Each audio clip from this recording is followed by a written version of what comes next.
رسول اللہ پڑھیے، جتنے رہ گئے ہیں یہ تو پڑھیے۔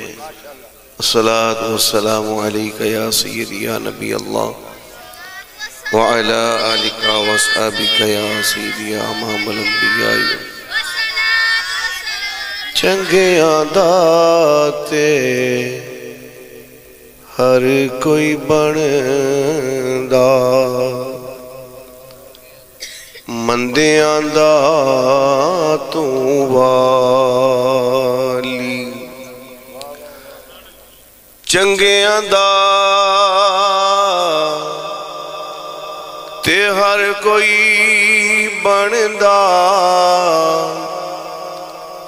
مندیاں دا تو والی، ایک وسیلہ نام تیرے دا، میری جولی عملوں خالی، تے فضل تیرے دی آس کریمہ، اور غرور نہ کوئی، شرما رکھی سونے ربا، تے بخش خطا جو ہوئی۔ پروگرام بعد از نماز عشاء قرآن کی تلاوت، کریمہ کا کی ثناخوانی اور دوران میں کچھ خطابات کا سلسلہ بھی رہا۔ موضوع کے حوالے سے تو ایک میرا جو طویل موضوع تھا، لیکن پروگرام جس نبیت کا اب چل نکلا ہے، صرف حاضری ایک دو باتیں کر کے لگواؤں گا۔ ابھی جو قبلہ نوری صاحب نعت پڑھ رہے تھے، نوری صاحب،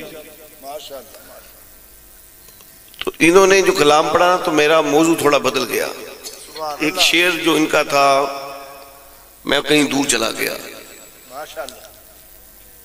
انہوں نے دوران کلام پڑھا کہ لیراں فقیری کی طرف جو معاملہ ہے نا، کہ لیراں جنہاں دے سر ہوندی ہے نا اتے، انہاں نے کوئی نہیں پوچھتا۔ حضور میں ایک شخص نو ملیا تو میں انہوں پوچھا کہ آج کل کی کر رہے ہو، تو میں نے کہا جی کہ میں چنگی جگہ تے لگ گیا، اصل میں سردہ کم۔ میں نے کیا اچھا کام ہے جو کہتا جی میں ہر روز 1000 روپے دیہاڑی لے رہا ہوں۔ میں کہا یار کیا کرتے ہو؟ کہتا جی دربار کی چادر بناتا ہوں۔ میں کہا چادر میں کتنا؟ اس نے کہا جی وہاں 20 بندے کام کرتے، اور 6 مہینے میں ایک چادر تیار ہوتی ہے، اور 6 مہینے بعد چادر بدلی جاتی ہے دربار سے۔ جب جمع تفریح کی تو تقریباً 1 کروڑ روپیہ خرچہ آ رہا ہے۔ نام نہیں لوں گا میں دربار کا، نام نہیں لوں گا، مشہور دربار۔ معاملہ یہ ہے، کہتے ہیں نا کہ 4 اٹھا کر لے گئے، کندھا دے کے موڈا لگا کے 4 لے گئے، پہلے لگاتے تو مرتا ہی نہ۔ نہیں سمجھ آئی؟ میں نے جو آیا کریمہ پڑھی ہے، رب فرماتا ہے اگر تم کسی کا فائدے مند بن جاؤ تو رب تیرا نام مٹنے نہیں دے گا۔ وہ چونٹی تھی جس نے کہا تھا سارے بلوں میں گھس جاؤ، سلیمان کا لشکر آ رہا، رب نے اس کے نام پہ قرآن میں سورت بنا دی۔ وہ کتا تھا، کہتا تھا اصحاب کہف کو تم آرام کرنا، پہرا میں دوں گا۔ فائدہ مند ہوا نا، رب نے نام پہ سورت بنا دی۔ بات سمجھ رہے ہیں؟ جب بھی اپنے لیے تو جیتا ہے ہر کوئی اس جہاں میں، اپنے لیے تو جیتا ہے ہر کوئی اس جہاں میں، ہے زندگی کا مقصد اوروں کے کام آنا۔ اپنے لیے تو جیتا ہے ہر کوئی اس جہاں میں، ہے زندگی کا مقصد اوروں کے کام، یہی تو تھا۔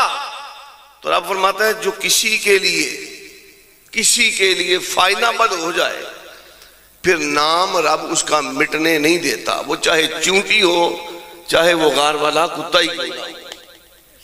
تو اگر انسان کا دارو بن جائے تو اس کا نام بھی نہیں مٹے گا، اور اگر وہ دین کے لیے فائدہ مند ہو جائے، آپ دیکھ لو ویل چیئر میں بیٹھنے والے بابے نے فائدہ مند دین کے لیے ختم نبوت کے لیے آوازہ اٹھایا ہے، 2 کروڑ نے جنازہ پڑھ دیا، 2 کروڑ نے جنازہ پڑھ دیا۔ اندازہ لگائیں، فائدہ مند اگر کسی کا ہو جائے تو رب فرماتا ہے کہ میں، اچھا یہ بات کوئی چھوٹی نہیں ہے اگر اس پہ ہم غور کریں، جب بھی دنیا کے اندر کسی نے کسی کا فائدہ کیا ہے رب نے اس کو عطا بھی کیا ہے اور اس کا نام پکا لکھوا بھی دیا، پھر مٹنے نہیں دیا۔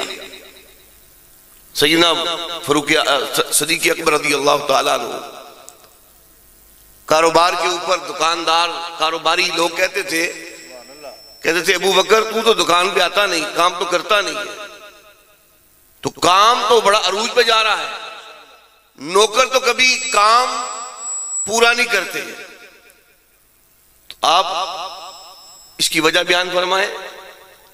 تو آپ نے فرمایا مجھے رسول اللہ صلی اللہ علیہ وسلم رکھا ہے کہ جو اللہ کے کاموں میں لگ جاتا ہے اللہ پھر اس کے کاموں میں لگ جاتا ہے،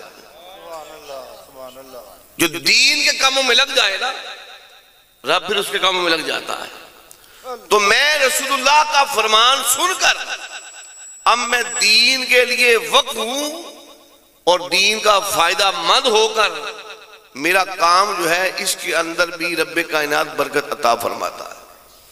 پھر بات یہاں پہ ختم نہیں ہوتی، وقت وصال چند اصحاب کو بلایا اور مشورہ لیا، بتائیں اس منصب کے اوپر خلافت کا منصب ہے کس کو بٹھاؤں؟ فلاں فلاں فلاں نام آئے، تو دین کا فائدہ مند ثابت ہونے کے لیے سیدنا ابو بکر صدیق رضی اللہ تعالیٰ عنہ آپ نے فرمایا کہ میں رب کی بارگاہ میں جا رہا ہوں، جواب کیا دوں گا؟ یہ نہیں کہ ہر لڑی کے بعد اپنی لڑی، پہلے پیو پیر پھر پتر پیر پھر پتر پیر پھر پتر پیر، نہیں ایسے نہیں، جس کو منصب دوں وہ اس کے لائق بھی ہو، اس کے لائق بھی ہو۔ تو سیدنا صدیق اکبر رضی اللہ تعالیٰ عنہ نے آپ اس منصب کے اوپر جو فیصلہ فرمایا دیگر اصحاب کی مشاورت سے، وہ سیدنا فاروق اعظم کا فیصلہ تھا۔ آپ زخمیں میں چور ہے، وقت وصال شہادت قریب ہے، تو آپ نے بلایا ہم بھی بتاؤ کس کو بٹھاؤں اس منصب پر؟ تو ابن عمر کا نام آیا، تو فرمایا کہ آپ کمرے سے باہر نکل جاؤ، میں جانتا ہوں کہ اس کو تو طلاق دینے کے مسائل نہیں آتے، میں منصب کیسے بٹھا دوں؟ تو کریم آقا صلی اللہ علیہ وسلم کے دین کے لیے ان لوگوں نے ایسے فیصلے کیے ہیں کہ دین کا بھی فائدہ ہے اور جن تک دین پہنچنا تھا ان کا بھی فائدہ ہے، دونوں کے لیے جب فائدہ مند ہوئے تو آج آپ کے سامنے ہے کریم آقا صلی اللہ علیہ وسلم کی امت کے اندر اپنے تو اپنے ہیں، غیر بھی جو خدا کو بھی نہیں اور مصطفیٰ کو بھی نہیں مانتے وہ بھی کہتے ہیں عمر از گریٹ۔ کفر یہود و نصارہ وہ آج بھی کہتے ہیں عمر از گریٹ، نظام عمر دے کے گیا ہے۔ تو حضرت ذی بکر جب کوئی کسی کے لیے فائدہ مند ہو جائے رب نام مٹنے نہیں دیتا، اور اسی منصب کے اندر اگر کوئی کسی کا فائدہ دینے کے لیے اپنے اندر جو صلاحیت ہوتی ہے وہ اپنی اولاد کو دیتا ہے، یہ بات میں جو کرنے لگا ہوں دل کے کانوں سے سننی ہے، اپنا جو آپ کے پاس صلاحیتیں ہیں، علم ہے، فیض ہے، نور ہے. کوئی آپ کے پاس ایسی بات ہے تو فائدہ دنیا کو دینے کے لیے اگر اولاد کی تربیت اچھی کر دی جائے تو اس باپ کا، اس دادے کا، اس استاد کا بھی نام کبھی مٹتا نہیں. یہ بات میں غور کیجئے گا، کیونکہ آج کا جو محفل کا یہ اختتام ہے، یہ دو موضوع ہیں. ایک تو میلاد مصطفیٰ ہے اور دوسرا والدین قبلہ غلام عباس صاحب کے ان کا اصحال ثواب ہے. ماں اور باپ کے لیے اصحال ثواب کا اہتمام ہر کوئی نہیں کر سکتا. میں بیٹھا تھا حضور، ماشاءاللہ بیٹا خاموشی ذرا. یہ جو آج سلسلہ ہے نا ماں اور باپ کی اصحال ثواب کی محفل سجا کر کہ ان کی بخشش ہو جائے، اس پر میں بات کرنے لگا ہوں. ہم قرب قیامت میں ہیں، بالکل قریب ہے، اور ایسی نشانیاں پوری ہو رہی ہیں کہ جب ہم ان کو دیکھتے یا سنتے ہیں دل پھٹتے ہیں. معاملہ ایسا ہے، ایک اماں جی بیٹھی تھی میرے پاس، کافی رش تھا، تو مجھے جب ان کی باری آئی تو پوچھنا چاہا. میں نے کہا اماں جی آپ کا مسئلہ کیا ہے؟ تو اماں جی کہتی ہیں میں نے اپنے بیٹے کے لیے تعویذ لینا ہے. تو یہی ہوتا ہے بھئی، بچہ بیمار ہے یا کاروبار نہیں یا کوئی اور مسئلہ ہے. تو اماں جی کہتے ہیں میں نے تعویذ لینا ہے. میں نے کہا اماں جی کیا مسئلہ ہے؟ تو کہتی مجھے یہ تعویذ دیں کہ میرا بیٹا مجھے نہ کتی نہ کہا کرے. میں نے سر نیچے کر لیا اور میں سکتہ طاری ہو گیا کہ میں اوپر اپنی نگاہ کروں گا تو جو اس نے بند باندھا ہے نا آنسوؤں کا وہ گر جائے گا. میں نے بے ساختہ جب اس کی طرف دیکھا تو اس نے بڑا زور لگایا تھا، پھر بھی وہ آنسو بہہ گئے. میں ہل گیا کہ تعویذ ایسا بناؤ کہ وہ مجھے یہ نہ کہے. اب اندازہ لگائیں یہاں پر کہ کریم آقا صلی اللہ علیہ وسلم کی بارگاہ کے اندر سے جو پیغام ماں اور باپ کے فضائل کے اوپر جو ہمیں سمرقندی رحمت اللہ فرماتے ہیں. بخارا کے اندر میں سفر پہ تھا، ایک جگہ پر ایک قبرستان آیا، تو قبرستان میری عادت تھی دوران سفر میں قبروں کی زیارت کرتا تھا. راستے میں جب بھی قبرستان آتا فاتحہ پڑھتا تھا. عصر کی بات کا وقت تھا، میں قبرستان کے داخل ہوا. امام سمرقندی فرماتے ہیں کہ میں دیکھا تو قبر کھل گئی. ایک شخص کھڑا ہوا، وہ جوان کھڑا ہوا، چہرہ اس کا گدھے کا تھا. وہ گدھے کی طرف آوازیں لگانے لگا اور گدھے کی ہینکنے کے بعد دوبارہ بیٹھا، قبر بند ہو گئی. امام سمرقندی فرماتے ہیں میں پریشان ہو گیا، زندگی پہلا واقعہ ہے، یہ کیا ہو رہا ہے؟ میں قریب بستی میں چلا گیا. میں نے بستی والوں سے پوچھا یہ قبرستان؟ ان کا ہمارے علاقے کا ہے، یہاں کے لوگوں کی قبریں ہیں، مسئلہ کیا ہے؟ میں نے قصہ بیان کیا. انہوں نے کہا آپ نے جو دیکھا ہے یہ وہ جوان ہے جو شراب کا عادی تھا. ماں کہتی تھی بیٹا شراب نہ پیا کر، تو آگے سے کہتا تھا تو کیا گدھے کی طرف بھونکتی رہتی ہے. اس کو جو 70 ماؤں سے زیادہ پیار کرنے والا ہے اس کو یہ دعا پسند نہیں آئی. وہ وقت بھی عصر کے بعد کا تھا جب اس نے ماں کو کہا تھا، اور مرا بھی اسی وقت تھا. قبر بھی اسی وقت کھلتی ہے جب سے دفنایا ہے، روزانہ قبر کھلتی ہے. وہ ہر روز دنیا والوں کو دکھاتا ہے ماں کو کتا، ماں کو گدھا کہنے والا خود گدھا بن جائے گا. لیکن ماں تو پھر ماں ہے نا، ماں تو وہ ہے.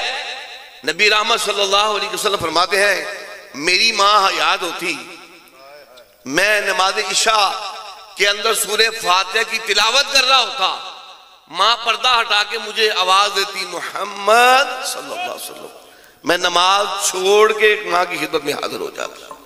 یہ درجہ تھا. لیکن وہ جب میں نے اس کی آنکھوں کی طرف دیکھا تو اس کے آنسو بے ساختہ گرے.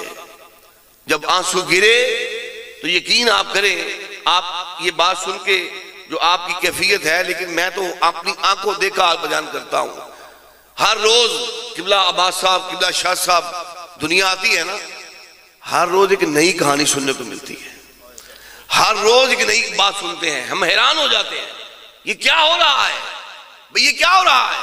لیکن اس معاملے کے اندر قسم با خدا بعض دفعہ کو ایسے بے ساختہ آنسو نکلتے ہیں کہ دل پھٹنے کو ہوتا ہے کہ یہ وہ وقت ہے کہ باپ اپنی اولاد اپنی بیٹیوں کے ساتھ گناہ کر رہا ہے، بھائی بہنوں سے گناہ کر رہا ہے، بیٹا ماں سے گناہ کر رہا ہے، اور ہر روز سننے کو یہ باتیں ملتی ہیں اور ایک عجیب معاملہ ہے. لیکن جس منصب کے اوپر قبلہ صوفی صاحب نے آج یہ محفل سجائی ہے نا، یہ بتا رہے ہیں کہ میری ماں نے، میرے باپ نے جو میری تربیت کی تھی، آج وہ تربیت بول رہی ہے رب نے ان کا نام مٹنے نہیں دیا. رب نے ان کا نام مٹنے نہیں دیا. اگر ہم یہ چاہیں کہ اللہ کی بارگاہ کے اندر ہمیں بھی یہ منصب مل جائے تو اس کے لیے حضرت جی وقار کسی کا دارو بنو. ایک قلعہ لگایا تھا نا ایک صحابی نے، تو راستے میں قلعہ تھا، دوسرا آیا اس نے اکھیڑ دیا، قصہ بارگاہ مصطفیٰ میں آ گیا. حضور میں نے لگایا تھا، اس نے اکھیڑ دیا ہے. سرکار نے پوچھا تو نے لگایا کیوں تھا، تو نے اکھیڑا کیوں ہے؟ وہ کہتا ہے میں نے لگایا تھا راستے میں کوئی مسافر اگر یہاں پر بیٹھے آرام کے لیے تو اپنا جانور اس سے باندھ لے، میں نے کسی کا فائدہ کیا تھا. تو نے کیوں کھیڑا ہے؟ حضور میں نے اس لیے کیا ہے کہ رات کے اندھیرے میں کوئی ٹھوکر نہ لگ جائے، وہ گر نہ جائے. فرمایا دونوں کو انعام ہے، دونوں کو ثواب ہے. اللہ اکبر یا رسول اللہ. محبوب علیہ السلام کی بارگاہ کے اندر سے انعام دونوں کو ہے، دونوں کو انعام ہے. اب دیکھیں نا، ملک شام سے آنے والے محبوب علیہ السلام کے غلام ہیں حضرت تمیم داری رضی اللہ تعالیٰ عنہ.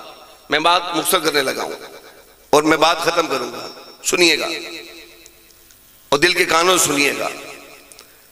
تمیم داری ملک شام سے آئے ہیں حضور کی بارگاہ میں، اور لائے کیا ہیں؟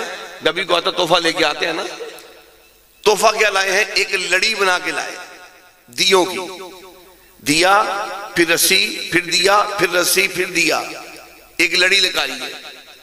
اور مغرب کی نماز سے پہلے، سورج غروب ہونے سے پہلے مسجد نبی کے اندر انہوں نے لٹکائی، تیل ڈالا تو آگ لگا دی، مسجد نبی روشن ہو گئی. حضور تشریف لے آئے. اب نماز کے جب حضور تشریف لائے مسجد نبی جگمگا رہی تھی. میرے آقا فرماتے ہیں کس نے لگائی ہے؟ تمیم داری عرض کرتے ہیں حضور یہ میں نے لگائی ہے. اللہ اکبر. میں نے لگائی ہے کہ اللہ کا گھر روشن ہو جائے، فائدہ یہ ہو عوام لوگ نماز آرام سکون سے پڑھ لیں. لجپال نبی نے ہاتھ اٹھائے. سنو بھائی، ہم مسجدے میں پہلے ہوتا تیل ڈالتے تھے، اب لوگ بلب لگاتے ہیں، جھاڑو بھی رکھتے ہیں، صفائیاں بھی کرتے ہیں، جالے بھی اتارتے ہیں، اور بھی کئی کام ہیں. سنو، محبوب علیہ السلام نے ہاتھ اٹھائے، دعا کی، برکت کی دعا کی، اور جملہ کیا فرمایا؟ فرمایا تمیم داری اگر اس وقت میرے پاس کنواری لڑکی ہوتی میں تیرے ساتھ نکاح کر دیتا. جو کسی کے ساتھ فائدہ مند ہو اللہ پھر اس کا نام مٹنے نہیں دیتا. حضرت جی وقار پیغام یہ ہے، دین کے ساتھ ایسا تعلق رکھو کہ ہر کسی کا فائدہ مند ہو، اور ایسا بنو کہ جو آج ہمارے سامنے صورتحال مہنگائی کے حوالے سے ہے، دیگر معاملات ہیں، بہت ساری پریشانیاں ہیں. اگر ہم اس موقع پر احسار کی ایک چادر لے لیں، احسار کا زیور پہن لیں، تو انشاءاللہ العزیز یہ دنیا آپ کے لیے جنت بن جائے گی. اس پر میں ایک بات کر کے میں مائی چھوڑنے لگا ہوں، پھر یہ آگے پروگرام چلے گا. حضرت سیدنا عبداللہ رضی اللہ تعالیٰ فرماتے ہیں میں ایک باغ میں گزرا تو باغ کے اندر جو چوکیدار تھا، مالی تھا، وہ وہاں پر کچھ کام کر رہا تھا. اس دوران اسے روٹی آئی، میں کھڑا دیکھ رہا تھا کام کیسے کرتا ہے۔ روٹی کھانے لگا تو فرماتے ہیں کہ ایک کتا آ گیا تو اس نے وہ روٹی کتے کو ڈال دی، کتے نے دم ہلائی، دوسری بھی روٹی ڈال دی، پھر دم ہلائی اور اسے تیسری بھی ڈال دی، کپڑے بند کیے، رکھ دیا برتن۔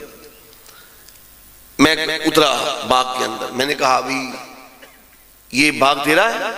اس سے کہا نہیں جی میں یہاں پہ چوکیدار ہوں، مالی ہوں، میں تنہا پہ کام کرتا ہوں، یہ روٹی تیرے پاس آئی تھی، تو نے ایک کھائی، دوسری بھی کھلائی، تیسری بھی کھلا دی، خود نہیں کھائی، وجہ کیا ہے؟ اب وہ اور آئے گی تیرے لیے؟ اس نے کہا یہ 3 روٹیاں، ایک صبح، ایک دوپہر، ایک شام کی تھی، کتے کو میں نے اس لیے کھلائی ہیں، یہ کتا ہمارے علاقے کا نہیں تھا، یہ مہمان تھا، بھوکا تھا، میں نے کہا میں کل کھا لوں گا۔ کتے کے اوپر فائدہ دینے پر عبداللہ رضی اللہ تعالیٰ عنہ فرماتے ہیں مجھے اس کی بات پہ اتنا مزہ آیا کہ علاقے کا نہیں ہے، یہ مسافر ہے، مہمان ہے، 3 روٹیاں ڈال دی ہیں اور باغ بھی اپنا نہیں ہے۔ مجھے اتنا مزہ آیا، میں نے باغ خرید کر اس کو تحفے میں دے دیا۔ 1400 سال کے بعد آج اس بزم کے اندر اس صحابی کا، اس مالی کا ذکر ہو رہا ہے۔ فرمایا اگر فائدہ مند ہو جائے، وہ کتے کا فائدہ کرنے والے کا نام ختم نہیں ہوا، تو اگر انسان کے ساتھ فائدہ ہو۔